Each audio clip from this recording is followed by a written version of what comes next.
Assalam alaykum wa rahmatullahi wa barakatuh.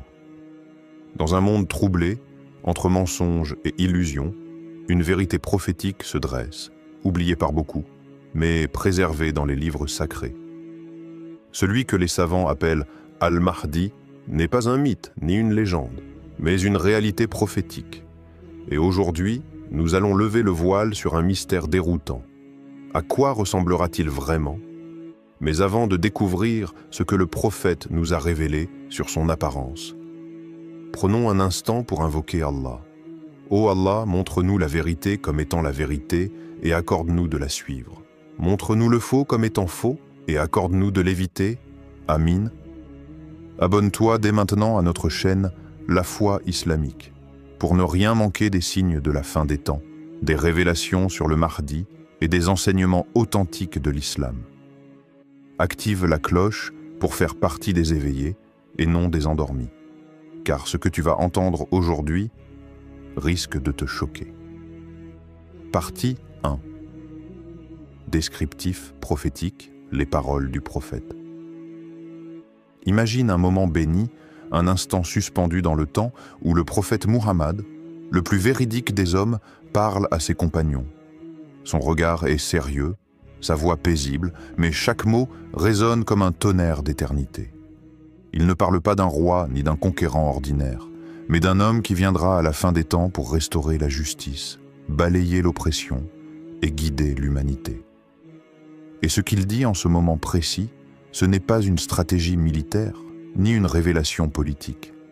C'est un détail physique, une vision de l'apparence du Mahdi, transmise avec une précision bouleversante. Le Mahdi est de moi, il aura le front large et un nez aquilin. Rapporté par Abu Daoud. Il n'y a que le prophète pour dire tant en si peu de mots. Le front large, ce n'est pas simplement un trait anatomique. C'est le symbole d'un esprit vaste, d'une intelligence illuminée, d'un cœur ouvert à la lumière divine. Dans les cultures anciennes, le front élevé évoquait la noblesse, la clarté mentale, la grandeur d'âme. Et chez le Mahdi, ce front traduit quelque chose de plus, une transparence, une vérité visible avant même qu'il ne parle. Puis vient ce détail presque royal. Le nez aquilin. Pas exagéré, pas écrasant, mais légèrement courbé, avec élégance. Comme ceux qu'avaient certains prophètes avant lui. Ce nez-là, dit-on, est le sceau d'une hérédité prophétique. Un rappel discret que cet homme n'est pas un inconnu, mais un héritier spirituel du prophète. Il ne s'imposera pas par la brutalité ni par le bruit, mais par la dignité physique et morale. Et cela change tout. Car lorsqu'on imagine le Mahdi, beaucoup s'attendent à un homme ordinaire, peut-être fatigué, épuisé par les luttes, mais le prophète nous donne une image saisissante, celle d'un homme qui impressionne par sa présence silencieuse. On le remarque sans qu'il ait à dire un mot. Ceux qui croiseront son regard sentiront en lui une force cachée, une tranquillité qui rassure, mais aussi une puissance intérieure qui impose naturellement le respect. Dans d'autres hadiths, des détails s'ajoutent. Certains savants rapportent que le Mahdi aura une barbe épaisse, un teint brun clair, qu'il sera ni grand ni petit, avec un corps robuste et bien formé. Rien d'excessif, rien d'ostentatoire. Mais tout dans son apparence sera harmonieux, équilibré. Comme s'il avait été façonné par la sagesse divine elle-même. Et il y a ce mystère, il ressemblera au prophète Muhammad, non pas dans les moindres traits, mais dans son aura, dans ce qu'il dégage. C'est là que tout devient bouleversant. Le Mahdi n'est pas une copie physique du prophète, mais il porte en lui une fragrance prophétique. Ce que les compagnons ressentaient en voyant le messager d'Allah, ceux qui verront le Mahdi le ressentiront aussi. Cette profonde paix, ce magnétisme spirituel, cette lumière dans le regard qui vous transperce sans vous violenter. Le hadith de son front et de son nez n'est donc pas anodin. C'est une clé. Un signe pour ceux qui auront des doutes. Un indice pour ceux qui chercheront la vérité au milieu du chaos. Car dans un monde où les apparences trompent, le Mahdi ne se cachera pas sous un masque. Sa vérité sera inscrite sur son visage. Et ceux qui seront préparés verront d'un seul regard que cet homme-là n'est pas comme les autres. Partie 2. Un visage marqué par la lumière et l'autorité. Fermez les yeux un instant.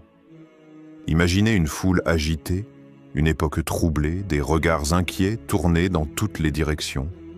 Les puissants perdent leurs repères, les peuples crient justice, et l'injustice semble régner sans fin. Puis, au cœur de cette obscurité, un homme se lève, sans fracas, sans armes.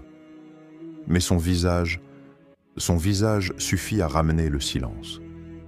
On raconte qu'il aura entre 30 et 40 ans au moment de son émergence. Et ce n'est ni l'âge de la fougue de la jeunesse, ni celui du déclin. C'est l'âge de la plénitude, celui où l'intelligence mûrit, où la force intérieure prend toute sa dimension. Il ne sera ni très grand, ni trop petit. Sa taille moyenne, équilibrée, n'a rien d'impressionnant au premier abord. Et pourtant, il y a cette proportion, cette justesse dans son allure, comme si chaque centimètre de son être avait été mesuré par la main d'un artisan divin. Mais ce qui frappera le plus, ce n'est pas son gabarit, c'est son visage. Ce visage illuminé, non par des projecteurs ou une lumière visible, mais par quelque chose de plus profond, le nur, la lumière spirituelle dont les cœurs purs reconnaissent l'éclat. Une lumière douce, paisible, qui ne blesse pas les yeux mais éveille l'âme. Ce n'est pas un éclat éphémère, mais une lumière ancienne, qui semble venir d'avant le monde, transmise de prophète en prophète jusqu'à lui. Son regard ne jugera pas, mais il lira en vous. Il verra la peur, la colère, le doute, et il les traversera sans violence. Son regard apportera un calme étrange. Ceux qui le croiseront ne pourront pas détourner les yeux facilement, car ils auront l'impression de se voir tels qu'ils sont, sans masque, sans défense. Et là est son autorité. Il ne criera pas, il ne menacera pas. Pourtant, les chefs d'État, les puissances arrogantes, les figures d'autorité trembleront devant lui. Car son autorité ne vient pas des armes, ni des armées, mais d'une vérité vivante. Chaque battement de son cœur, chaque sourire, chaque silence parlera plus fort que des discours. On dit que son comportement portera le sceau du destin. Une formule étrange, mais qui prend sens lorsqu'on comprend que le Mahdi ne sera pas un homme façonné par le monde. Il sera façonné par la mission. Tout en lui dira « Je suis envoyé pour un moment précis. Quand il marchera, ce ne sera pas une simple démarche. Ce sera un écho des pas du prophète. Quand il parlera, ses mots auront le poids de la sincérité, cette sincérité brute qui transperce les cœurs, qui fait pleurer sans comprendre pourquoi. Le Mahdi n'aura pas besoin de convaincre. Il sera la preuve vivante, et cela suffit à transformer une époque. Les savants nous disent que son visage reflètera le sérieux, la miséricorde, la vigilance. Il ne sera ni trop sévère, ni trop doux. Il sera juste, mais cette justesse aura quelque chose d'inexprimable, car ce visage ne sera pas simplement humain. Il sera le miroir d'une époque nouvelle, celle où le vrai et le faux se sépareront clairement, comme le jour et la nuit. Partie 3. Sa ressemblance avec le prophète. Imaginez, un homme se tient debout dans une mosquée. Il est là parmi les autres. Il ne parle pas fort, il ne s'impose pas. Mais un vieil homme, au fond de la pièce, le fixe. Ses yeux s'embuent. Il se met à pleurer silencieusement. Pourquoi ? Parce que dans ce visage, dans cette posture, dans cette manière de marcher, il croit revoir quelque chose qu'il n'avait lu que dans les livres anciens. Une silhouette familière, une impression qui vous transperce, celle du prophète Muhammad. Les hadiths sont clairs, il me ressemblera dans le caractère, non dans l'apparence exacte. Cela pourrait suffire à combler les cœurs. Mais dans la tradition islamique, certains compagnons, certains savants, ont été frappés par d'autres détails. Ils parlaient de ses yeux profonds, de sa barbe noire, de cet éclat dans le regard qui fait reculer le mensonge sans même qu'un mot ne soit prononcé. C'est là que le mystère s'épaissit. Il ne s'agit pas d'une copie physique, comme un jumeau, mais plutôt d'un écho vivant. Une continuité de lumière, le Mahdi sera comme un reflet temporel de celui que la création entière aime sans l'avoir vu. Pas dans le corps, dans l'aura, dans la démarche, dans la manière de poser le regard, dans cette délicatesse puissante que seule une éducation divine peut forger. Et alors que le monde cherchera la puissance dans les chars, les discours et les empires économiques, le Mahdi, lui, frappera les esprits par la noblesse silencieuse. Il ne viendra pas avec un trône. Il ne viendra pas entouré de lumière artificielle. Il ne portera pas des vêtements ornés d'or ou des titres impressionnants. Il aura simplement la présence des prophètes, un cœur pur dans un corps simple. Et c'est là que l'humanité sera profondément troublée. Car dans une époque où la superficialité règne, où l'apparence écrase l'essence, voir un homme du peuple rayonner comme un roi sans couronne sera un choc spirituel. On ne comprendra pas comment il inspire autant de respect, sans argent, sans lignée connue, sans médias. Mais les âmes pures, elles, reconnaîtront. Elles reconnaîtront le parfum prophétique. Il n'y aura pas besoin de longues explications. Ses gestes seront doux mais fermes. Son silence sera plus fort que les cris. Son regard sera celui d'un homme qui porte le poids du monde mais qui ne ploie pas. Comme le prophète, il sera à la fois un refuge pour les pauvres et une épreuve pour les orgueilleux. Et ce n'est pas seulement dans son apparence qu'il rappellera le prophète, mais dans sa manière d'écouter, de répondre, de sourire, de pleurer pour sa communauté. Quand il s'agenouillera pour prier, on sentira que la terre elle-même s'apaise. Quand il lèvera les mains vers le ciel, les anges retiendront leur souffle.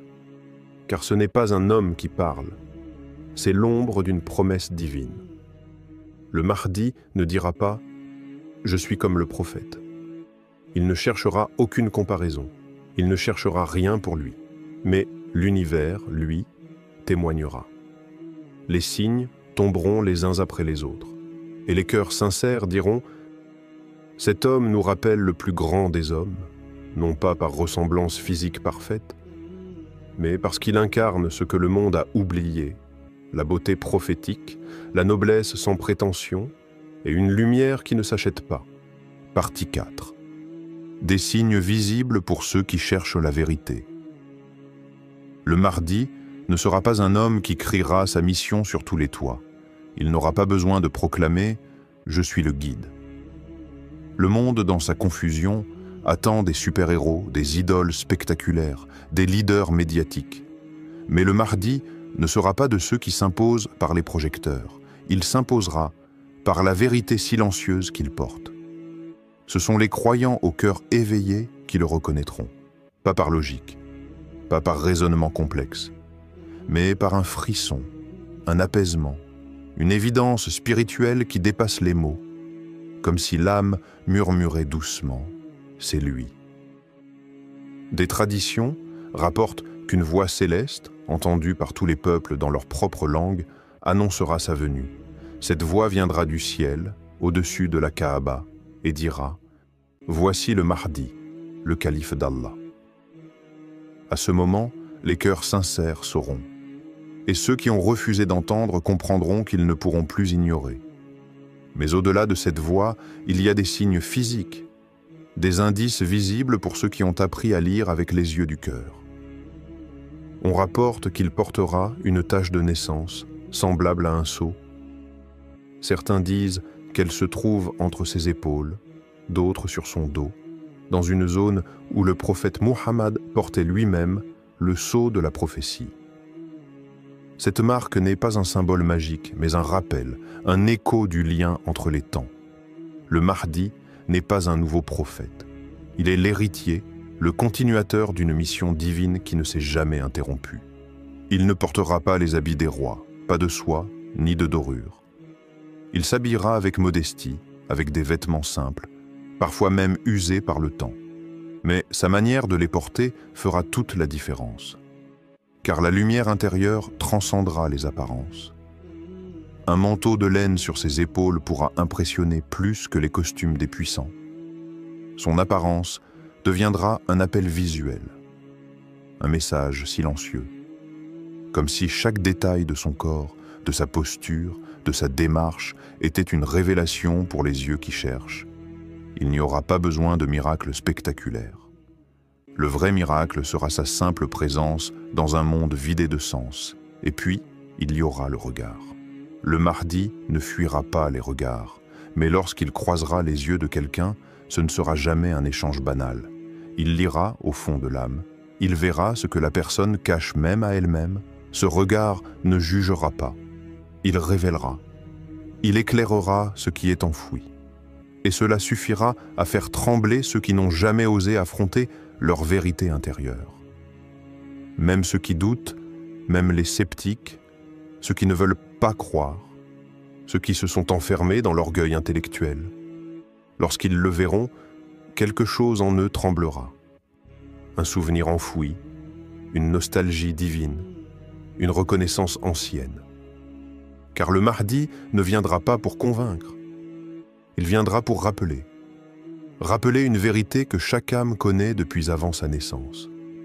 Rappeler que la lumière existe encore, même dans un monde englouti par les ténèbres. Partie 5. Pourquoi son apparence choquera le monde entier?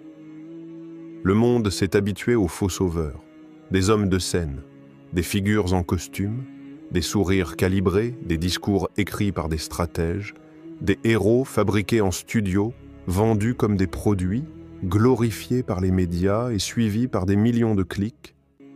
On pense que la puissance, c'est d'avoir une armée derrière soi, qu'un leader, c'est un homme qui crie plus fort que les autres, qui tape du poing sur la table, qui impose sa volonté. Mais le Mahdi va écraser tous ces clichés d'un seul regard. Il ne ressemblera à aucun de ceux que le monde idolâtre. Il n'aura pas les épaules larges d'un gladiateur, il n'aura pas le sourire forcé d'un politicien. Il n'aura pas besoin d'une chaîne YouTube ou d'un compte TikTok pour être entendu, et pourtant, il sera entendu par le monde entier. Ce sera un choc. Un choc pour ceux qui mesurent la grandeur par l'apparence. Un choc pour ceux qui croient que la vérité se vend avec un budget marketing. Un choc pour ceux qui pensent que la spiritualité est dépassée. Oui, il apparaîtra comme un homme ordinaire, un serviteur d'Allah parmi les autres, peut-être en sandales, peut-être avec un habit modeste, sans broderie, sans distinction. Mais le vent tournera avec ses prières. Et les tyrans, même cachés derrière leurs murs blindés, sentiront leur cœur vaciller à l'évocation de son nom. Il ne portera ni couronne, ni ceinture d'or. Son autorité ne viendra pas d'un trône, mais du ciel. C'est cela qui bouleversera la planète. La simplicité du contenant et la puissance illimitée du contenu. Et cette contradiction entre son apparence humble et la grandeur de son rôle mettra le monde face à une vérité dérangeante. Les critères humains ne valent rien face au choix divin. Il sera peut-être fatigué par les épreuves. Peut-être que certains riront de son allure. Peut-être qu'il ne correspondra pas du tout aux attentes d'un monde obsédé par les filtres, les corps parfaits, les titres pompeux. Mais ceux qui le regarderont avec les yeux du cœur verront une lumière qui ne s'explique pas. Il n'aura pas de garde du corps, il n'aura pas de palais, il n'aura pas de stratégie électorale, mais il aura ce que personne d'autre ne possède, l'appui du ciel. Et quand il parlera, ce ne seront pas des mots politiques, ce seront des vérités tranchantes, des rappels brûlants, des versets vivants, et c'est ce langage-là que le monde moderne a désappris à comprendre.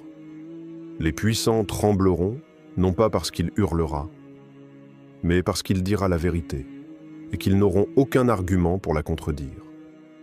L'arrogance du monde sera brisée par la modestie d'un homme. Les mensonges accumulés depuis des siècles seront balayés par la sincérité d'un regard. Et cette sincérité-là, personne ne pourra la falsifier. Le choc ne viendra pas de ses habits, ni de sa barbe, ni de la taille de ses pieds ou de la coupe de son turban. Non. Le choc viendra du fait que tout ce que l'humanité attendait était sous ses yeux, mais elle ne l'a pas reconnu. Car le Mahdi ne viendra pas pour plaire, il viendra pour restaurer. Et cela, ça dérangera. Le Mahdi ne sera pas celui que les foules attendent, il sera celui que Dieu a choisi. Et son apparence, bien que décrite dans les hadiths, restera un mystère jusqu'au moment où Allah le fera émerger. Ce jour-là, beaucoup pleureront. Certains de joie, d'autres de regret. Prépare ton cœur plus que tes yeux. Car ceux qui ne verront que l'extérieur risquent de le rejeter. Mais ceux qui voient avec la lumière d'Allah sauront dès le premier regard. Abonne-toi à la foi islamique, car d'autres vérités prophétiques arrivent. Partage cette vidéo, car la fin est proche, et les signes sont là.